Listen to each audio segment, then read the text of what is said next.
So, the first emergency that we are going to cover today are crises with violent behavior. As discussed previously, a crisis is a severe emotional response to a powerful stimulus. We've already gone over a number of categories which crises can arise from. However, crisis states often go hand in hand with severe mental illness. We generally see crisis with outbursts of violence behaviors in those with mental illnesses such as bipolar disorder, borderline personality disorder, schizoaffective or schizophrenia, multiple personality or identity disorders. Most crises are sudden onset, and occur relatively soon after a critical event, such as something that we discussed previously. Most acute crisis reactions subside within 1 to 3 days.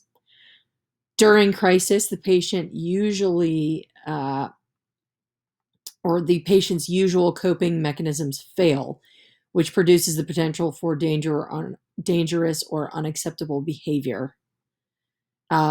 Field treatment of crisis with violent behavior. Big thing to note is that emergency personnel should do what they can to manage a patient in the field who's experiencing a crisis. Something that all field providers should note is that we are not professional mental health providers, and that these patients need evaluation and treatment in a professional mental health setting. So it is our job to transport these patients as safely as possible to get the help they need. The next topic that we are going to cover are suicide attempts or suicidal ideations. Within the United States, between the year 1999 and 2019, suicide rates increased by 33%. Suicide is the 10th leading cause of death in the United States. And it is responsible, or was responsible, for more than 47,000 deaths in 2019, which is shockingly about one death every 11 minutes. Number of people who attempt or think about suicide is even higher. In 2019, statistics show that 12 million American adults seriously considered suicide. 3.5 million planned a suicide attempt, and 1.4 million attempted suicide.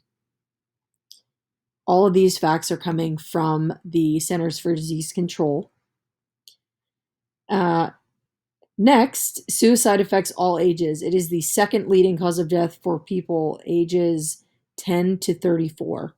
The fourth leading cause of death amongst people ages 34 to 54, and the fifth leading cause of death for individuals aged 45 to 54.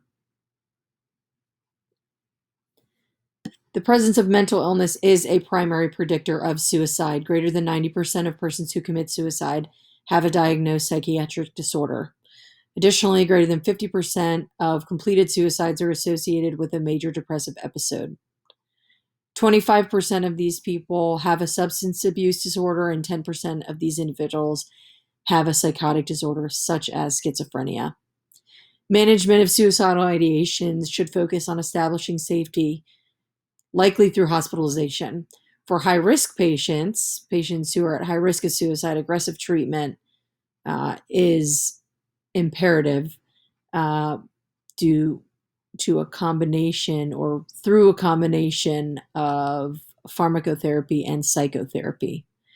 Treatment for field providers, if an imminent risk of suicide is present, i.e., a patient has attempted suicide, hospitalization is obviously indicated. What we can do as providers is we can manage the patient's life threats and transport them to a hospital